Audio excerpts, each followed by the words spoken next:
Yes, my friends. It's game day. New York football Giants kicking things off on a Sunday, just popping in for a few minutes before things get underway. We normally are going to do this a little bit earlier on a Sunday. Unfortunately, some technical difficulties this morning. So, when we talk about just taking a look at some of those key areas one more time before we get into probably whatever you're going to have going on for your game day, sitting in the backyard somewhere, hopefully kicking back a few. Not too rough out there today in terms of sunshine, not too hot. Home opener for Big Blue. Century uniforms are going to be out there. And we know that typically, probably you're going to have Fox on, you're going to have CBS, you're going to have NBC, you're going to have Peacock, you're going to have Amazon Prime all throughout the year, kind of tapping in to the national coverage at a certain point. But we figured, let's go ahead and give this a test as well. Feel free to get into the comments if you want to. Hang out for about 30 minutes. And again, apologies for coming in a little bit late. We're going to go ahead and dive in on some of our little bonus tips and nuggets that we had here, things that we didn't get to mention throughout the week, even though we tried to do as extensive as a job all week long, breaking down some of the key matchups, getting into the trenches, the secondary questions that are going to be asked here, some interesting extra nuggets that we're going to pass along the way. And we'll go ahead and continue in on that coming up here in just one moment. All right. So it's Sunday. And like I said, normally we're going to break these things off earlier in the day, probably like 9 a.m. That was the original plan for today. So you guys can get up in the morning, start getting your day going, check in with yours truly, and then get into the rest of your day, right? Because there's going to be some things you got to check the boxes off. Maybe you got the wife, the kids, the things you need to get done before you get to crack on and just get into watching New York football Giants. Now, a couple of the things that we came across in building up to this last one here. Remember, we talked about Sam Darnold, and I think Andy a little more bullish on this idea that go look at his numbers and how is he really going to all of a sudden become this different quarterback? Well, it's a good offensive system that he's in, and he has a number one wide receiver, obviously in Justin Jefferson, and you put Aaron Jones behind him, someone that I was maybe a little bit more dismissive of than I should be coming into this game. I think fundamentally it's going to be interesting to see how the Vikings approach the early phases of this game. And there was some things that I've been kind of watching from afar. Bob Papa had Carl Banks on doing a little bit of a conversation as they always do, the Brian Dable show. They were talking about Carl speaking to the idea that maybe some of what you're going to want to accomplish from a Vikings perspective is to keep it under control, take the opportunities for some of those big shots, but everything in between is going to maybe try to lean on Aaron Jones, set the tempo, get good down and distance, and then find those explosive plays. That is something that we talked about. Point of attack defense needs to be strong here. One of the things when you look over at that offensive line is not only needing Dexter Lawrence, Kayvon Thibodeau, Bobby Okereke, Brian Burns to break down that offensive front and make sure you shut down Aaron Jones. Part of it is, I think, keeping it in between the tackles, right? Keeping him from getting out into the edge and out into space. If you do that, then you allow Bobby Okereke out of the linebacker room, Mike and McFadden. Going to see some safeties coming down here. Very interested to see how much we get from Tyler Nubin in terms of the reps that we see mixed in with Pinnock and mixed in with Dane Belton on the back end of this too. But I just like the idea of trying to funnel this thing to the middle of the field and allowing your defense to read and react, especially if we're going to look in that secondary and think that the Giants are going to try to implore a little bit of that zone defense look. Let's cover space, not cover one-on-one man all the time. How much could Deonte Banks travel with Justin Jefferson versus being willing to pass him off? Will the Giants utilize an over-the-top coverage throughout the game and basically say, hey, we'll live and die by everything else? Oh, we got a little fun one in here coming in from Mick Pratt. Dak Prescott just got $60 million a season. Mwah. Chef's kiss. Go ahead and move Daniel Jones $40 million, although it's 47 cap hit this year, a little bit further down the list after you go ahead and get that, that final contract set up for Dak Prescott. It's been interesting to see the way things have unfolded in Dallas. They always have the opportunity, obviously, to pay their guys whatever they want, whenever they want, but they've turned around, and I think sometimes it's hard to tell what Jerry Jones' agenda is there. But whether or not you agreed with this offseason or you agree with some of the decisions the Giants have made over the years, they've never been a franchise that has always been able to or willing to just say, hey, man, we're going to spend the money that we spend. So they end up having to make compartmentalized decisions. So $60 million for Dak Prescott, good for him. Give me 1 second to check in on an update here, and then we'll start to roll into a couple other key stats, some record things for the Vikings, for Sam Darnold that, listen, how much do you want to carry it over year? Maybe not. And I'll reiterate what my parlay bet was. And I also came up with a secondary one that I put in this morning that I'll get out to everybody just in case you want to be a part of it. This is more of the Adam Armbrecht deep cut parlay special. Okay, check off on that. There's a few things coming in here on the side. I have some people that want to get together as the Giants game kicks off, and that's always a tear for me about leaving the confines of my comfy man cave, watching the game, agonizing over every play, not being distracted, not having questions or conversations. So I may risk it on opening day, poke out, say hey to some friends for maybe the first quarter. Hard to figure out the right time. Got to make sure I get Bob Pop on the radio to get me from point A to point B and back again. So we'll see if we end up going that route. I'm very curious to see how people, particularly in the OGP, if you're following us and you listen to us and you watch us, what is your game day ritual? Feel free to tell us about that as well. All right, news and nuggets that I wanted to get to here. So the Minnesota Vikings over the last 2 years, they have a 10-7 combined road record. They've had 5 wins on the road each of the last 2 seasons, a winning record both those years, 5-2 and 5-3 respectively. But you have a quarterback under center who's 17-32 overall as a starter in Sam Darnold. Now, the interesting thing from a opening day standpoint, which again, sometimes you say, who cares about teams from 15, 20, or 30 years ago? But something has to matter here. Something has to carry over. 28, 36, and 1 are the Minnesota Vikings on opening day games of the season. Then you've got a 77, 71, and 4 record for your New York Football Giants. So in spite of a lot of losing of late, the Giants historically still have that above 500 record. Now, one of the other things that I found interesting, we talk about some of the things that we think Daniel Jones can be successful at. So I want to get back to the offensive line for the Minnesota Vikings and what's an interesting stat because they've been pretty well established with their offensive line these last couple of seasons. They believe that they have consistency, even if it's in front of a new quarterback now. And as we know, a new running back as well. Daniel Jones back in 2022. We had Beef Anito had come in and said, hey, this is the record from 2022 when it came to Daniel Jones, the red zone, including drop passes, which on the one hand, you do want to lay credence to it because more often than not, I think we had the Giants as being a top 10 team in terms of drops that season. So, well, if you take back 5 of those drops and make them touchdown receptions, it's going to make the stats look a lot different. Daniel Jones on deep ball targets, 119.4 QB rating. That was 3rd in the NFL in 2022. And he also completed 43.5% of those deep ball looks. And that was 9th in the league in 2022. So in spite of a season where there were issues and where, yes, the Giants struggled at times offensively, wide receivers and otherwise, you still had a quarterback in Daniel Jones that was capable of finding those routes, pushing the ball downfield. So we hope, and we talked about this throughout the week. Listen, do I want Devin Singletary to be a tone setter? Yes, I do. But I don't want to take away from what I believe needs to be a part of this team's identity this season.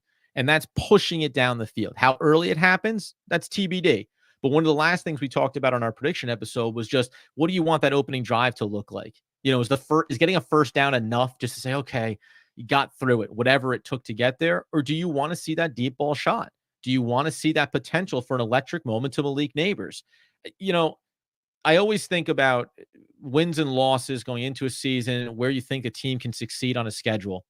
And if the Giants come out and they throw a deep shot on first down and it's a misconnection or broken up pass, whatever the case may be, now it's 2nd and 10, they try to do a running play to Devin Singletary and it gets blown up and he only gets 2 yards. Now it's 3rd and 8 and Daniel Jones gets sacked and you're punting it away on 4th down.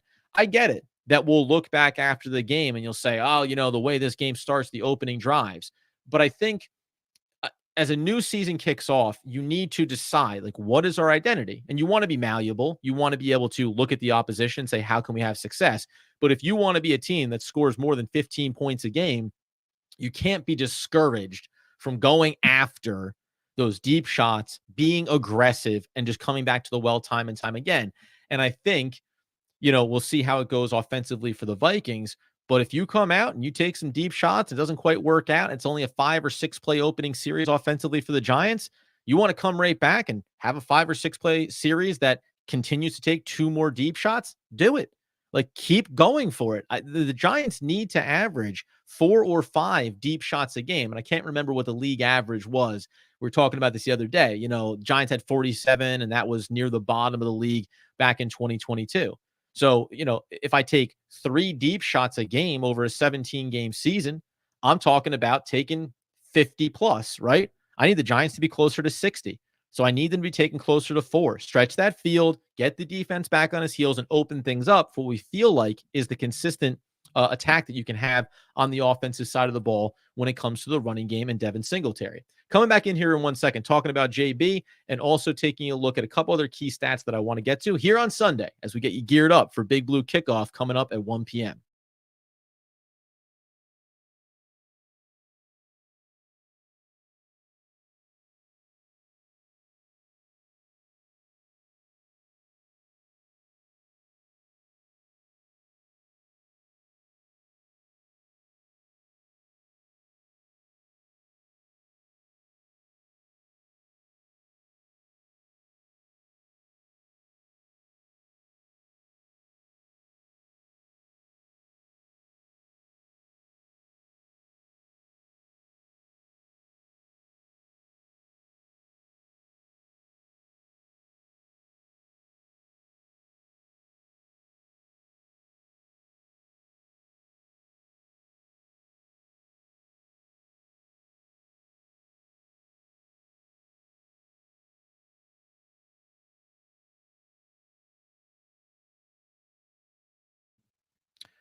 All right, breaking it back into it here. So those are the things that I think about when it comes to offensively. Have your identity, be willing to take those chances.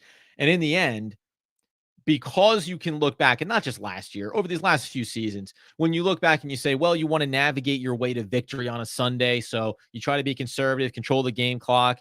Then you punt it away. They score 7. Then you try to be conservative, control the game clock, nothing too risky. Then you punt it away. Now all of a sudden you're staring down the barrel of a 14-3 deficit, a 21-10 deficit, and you're chasing the game. It's just the nature of the NFL. You got to be willing to take the risks. And if I go in a given game and I say, I'm going to have 6 possessions where I walk into those possessions saying, I want to go for it. I want to push the tempo, push the pace, and try to really make this defense get back on their heels so I can open some things up underneath. I need 5 or 6 of those possessions. They're going to be boom or bust.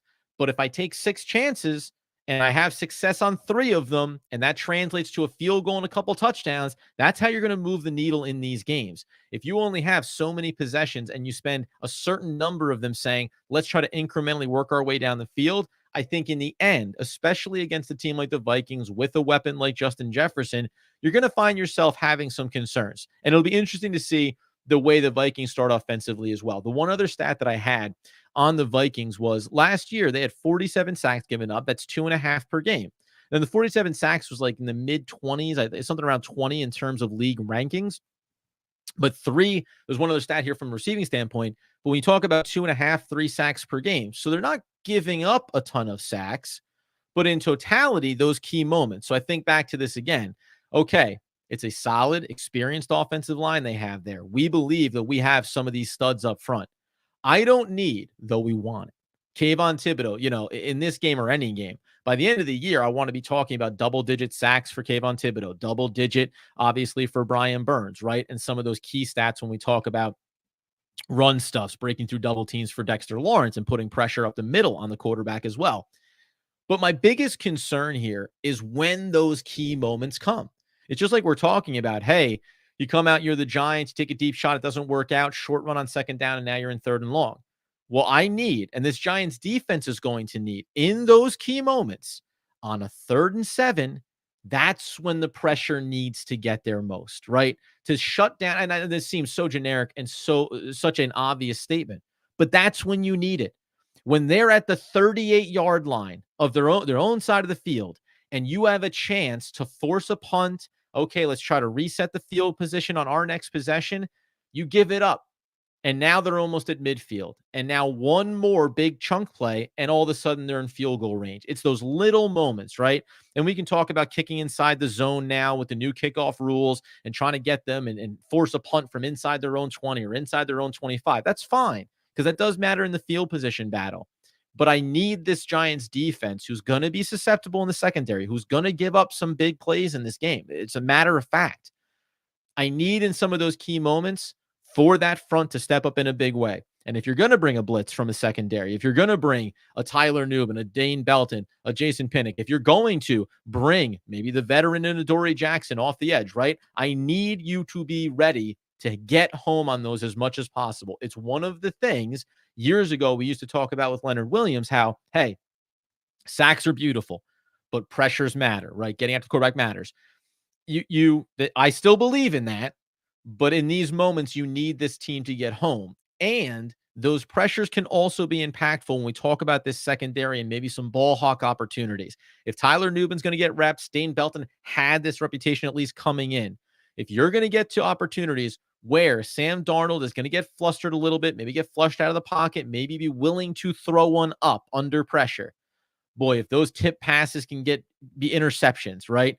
If those big hits that cause fumbles can get recovered, right? Those little sway moments are going to be critical on the defensive side specifically. Because again, they're going to get beat up at times. You just look at them on paper. They have holes, obviously, in the secondary. But if you can get off the field in 2 out of those 5 critical situations, that can be the difference of staying in the game, staying within 3, maybe going ahead and finding a path to get to the fourth quarter and have a chance to win this game. Remember, Andy has the Giants winning this game. I think he said 23-20, if I'm not mistaken, or 2017, I believe was his prediction. I went with 24-20 New York Giants. I believe that they could be trailing in the fourth quarter of this game. I believe that it will be back and forth. But right now, it comes down to, unlike in other matchups down the year, when we're talking about playing some of the premier quarterbacks in the league and the way that that can expose the Giants secondary, hey, it still is Sam Darnold. Even if I think he's going to be better, I have to believe that this is one of the better chances for the Giants to have success against them. I'm going to go ahead and make sure we got here. Let's see this one. This is relating back to Dak Prescott's payday. As Giants fans, we have to love the Cowboys keep overpaying their players. I'm only going to, this is a little far afield, but that's okay because it's, NFL Sunday and it's all action that's happening. The one thing I'll say is, like, okay, fine. It's an overpay because Dak Prescott is not a quarterback that in the playoffs has had high success, right? And that is a very real thing. And you should be comfortable levying that criticism against him. Also, the guy is still a really good quarterback. And that is kind of the going rate. And one of the things that we've learned in my fantasy league, where I just lost Jordan Love this past Friday night for at least a handful of games at the end of that one. Listen, Jordan Love, do we think that his future is very bright? Of course we do. But the sample size is smaller and more successful. Dak Prescott has a bigger sample size in the playoffs that hasn't been successful. But look at the contract he got, right? What was it, 4 years, 225? It's a massive contract to give to a player that is relatively, inexperienced. And now the injury doesn't matter. You still believe in the talent in the player. But, I said I was a believer in him. Took him a little bit of time when he first got in. And then all of a sudden he starts to explode and goes on that run last year. That's what it is. If you're a part of, statistically, the upper echelon of the NFL, you're getting paid. I think when we talk about a Daniel Jones, you talk about the middle of the pack, you talk about the back end of the pack. Either you have a rookie quarterback on a rookie contract that you're seeing how they play out, or you're paying these top tier guys. And then if you're smart, you're maybe not making the mistake of saying, well, we'll stay committed to a guy on a 4 for 160. We know there's a 2-year out, but we also know there's big dead money there too. So while I agree with you, right? Inside of the guys that are getting absolutely paid, JB, Dak Prescott is the least proven when it comes to the playoffs, or the most proven in terms of he's been there a ton, and we've seen the results. They're not so good. So there's a lot of things that I think come into play with that, but it's still something worth mentioning. Now, the other thing that we can do here in the background is I will get up FanDuel. So I had somebody ask about, I'll break down the other one that we had last time we were in too, which we did. Andy gave you his bets of the week. I think it was the Darius Slayton anytime touchdown. That was one which made a lot of sense to me. Was a good one. I'll call it a smart play. And then he went with the under for Aaron Jones rushing yards, which I think was set somewhere around 52.5 yards, which I thought was interesting because I think the Giants can shut him down, but I also was like, ooh, that number is really in a bit of a spot there. So one of the things that I wanted to look at, though, I initially put in a couple of different ones for myself that I'll have to pull up here in the background because it looks like we're getting the old traditional computer is going to go ahead and give us a problem. I'm going to take a peek here and see if I can get these pulled up for the New York Football Giants inside of I go by FanDuel. I don't know about you guys. and we'll see if you guys agree with me. So I had originally said take the over on Daniel Jones passing yards, 225, alternate line. I said over 1.5 touchdowns for Daniel Jones as well, because I believe this is a plus matchup offensively for them. I took the anytime touchdown with Malik Neighbors because I believe in him too. And then there was one other that I'll get into here in a second, as far as where else I thought that the Giants could have some success. Okay. So we have two in here right now. That was the one. The new one that I came in with.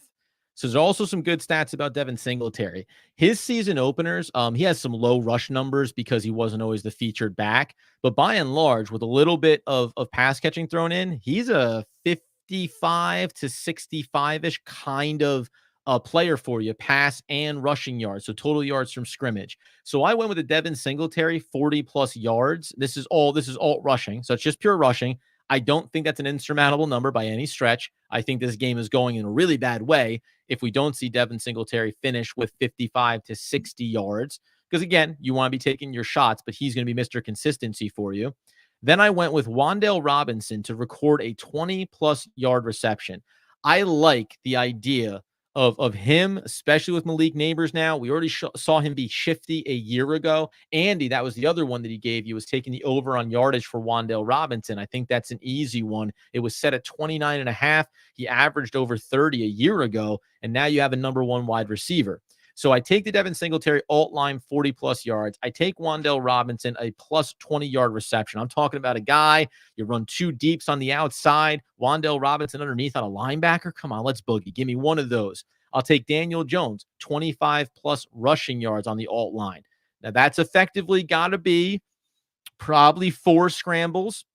If I can get, 3 scrambles and a designed run in there, I think there's a 10-plus yard designed run here in this game for Daniel Jones. So then I just need a few scrambles to get you a couple extra yards. That may be a risky one, a little bit risky one, but I feel pretty confident about those 3. Now you can stop there, and the numbers were good on this. That little 3-leg parlay is a beauty.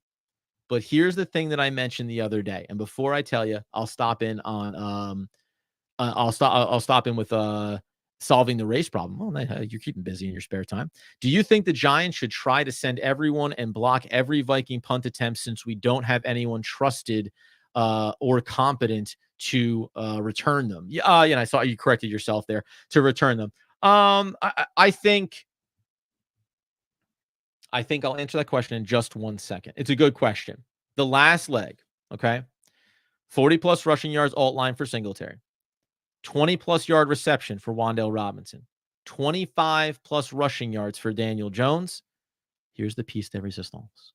I believe the Giants, by the way, healthy coming into this game. How do you like that? I believe that Tyrone Tracy Jr. has a role in this game. I believe that there will at least be a couple of plays that he gets, maybe just a handful, because we heard 80% of the snaps to Devin Singletary. He's going to be your bell cow. But maybe, just maybe, you get inside there. You're inside the 15-yard line. And maybe you bring a little split backfield with Devin Singletary and Tyrone Tracy Jr. And you've got Malik Neighbors on one side, and it's Darius Slayton, or maybe it's Jalen Hyatt. But you're running those routes into the end zone, and you've got Devin Singletary coming out of the backfield. Maybe it's a play action, but that little swing route, maybe a little in cut coming out of the backfield for Tyrone Tracy Jr. Tyrone Tracy Jr., anytime touchdown. You want to put your money where your mouth is on that, you're getting plus 45.66. Okay? That's how we dance. That's how we dance. I told you on our Friday episode, I was going to get to some of my more extreme parlays during the course of the season. I got there. I'm already there. I'm fully there. And I really, listen, he had the injury, and that was difficult. I do believe, and I said this, that if he had been healthy all through camp, we would have felt a little bit differently, maybe about the hierarchy of the running back room. Eric Gray looked good, but I think that Tyrone Tracy Jr. is a dynamic playmaker for them. And maybe there'll just be those couple of reps, maybe in the red zone, that gets you home. It's a big risk, but that's the way I like to live. Throw a couple of units down on it and really hit a home run if it comes across the line for you. That being the case, back to this one. Do I think you should send on the blocks? Yeah, listen, stick somebody back there that's mostly sure-handed, right? Mostly fair catching it is fine. Gets over your head inside the 10, let it bounce. Hopefully it goes into the end zone. I don't mind that. I think from a special team standpoint, I get it. That's a smart, functional idea to say, listen, let's bring the house because what's the worst case scenario? Ball dies down, right? I don't mind that. And in that instance, we've already heard some speculation about, oh, would Adoree Jackson maybe back on those? I can live with that if that's the premise. We said before, I don't want to use skill position players and whatever Adoree has left in the tank. I can't use the guy we brought in maybe to help in the secondary room and risk him getting banged up. But if I send him back there and say, hey, be sure-handed, fair catch it, bring that thing in nice and safe. If you do get your hands on it and you go all out block and they have to keep a few guys in, maybe you give yourself a little bit of room to scamper. Eric Gray was used a year ago. I don't think that experiment's going to come back to life. Tyrone Tracy Jr., I think got some reps, as did Dante Miller over the course of this. Dante Miller down in the practice squad. So, yeah, I don't mind that idea. Put someone back there that you trust just to secure the football. Go for the blocks. Go all out. We believe on the other side, Brian Flores is going to bring some pressure in special teams as well. Brian Dable made mention of that on the Brian Dable show with Bob Papa as well. So it's a good little wrinkle here. I had talked about, the what was the backup tight end, but will now be the starter, and he's primarily a blocker for the Vikings, but watch out for those little leak plays, right? We talk about all the high-level stuff. At the end of the game, as you're coming down the fourth quarter and you see most of the boxes all got checked off, what was that little wrinkle, right? Oh, it was that Tyrone Tracy Jr. play that really helped give the momentum to the Giants, or it was that little leak out play for the Vikings where the Giants maybe just missed an open field tackle. These are the moments that matter. So some of the high level stuff you expect to be the case. You set a generally reasonable floor. You hope the guys hit it. And if they do, let's go, right? Then all of a sudden you can start to dream on the Giants taking one home here. That being the case, obviously the Giants are home dogs here, -1.5. I had mentioned the Sam Darnold record earlier. It's worth noting that this is a home game in some ways for him. He played here extensively. Now he has a lot of bad memories and saw a lot of ghosts when he was at MetLife Stadium. So hopefully we see some more of those today for him. Giants, it was 41.5 as the over-under. Mine would be the over, taking them 24-20 with the fourth quarter comeback in this game. I'm really just excited to see how everything looks. Offensive line play, running game, and yeah, we're going to watch Daniel Jones in such a big way. What does Brian Dable, now with full play call control, set up to foster success for Daniel Jones, for Malik Neighbors, for this offensive wide receiving core that does feel stronger this year? It's so fascinating, man. And all the preseason games and the practice tape, it's all fine, but it has to go out the window starting today at 1 p.m. And gosh, while I'll have a lump in my chest, I really want the Giants to get the ball offensively to start this game. I see it.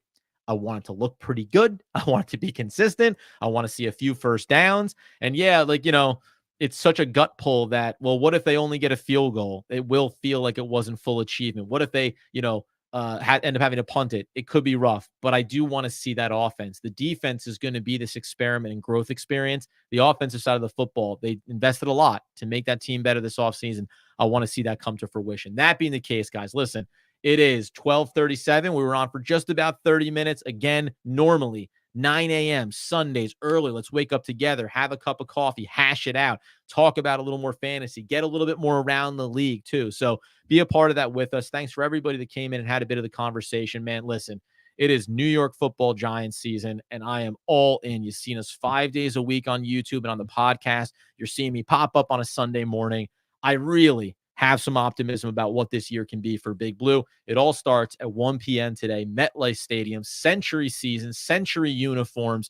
Let's go ahead and get after them. We'll be back again tomorrow, breaking down our reactions, every play that went right or wrong, and how hopefully the New York Football Giants pulled out that first victory on the road.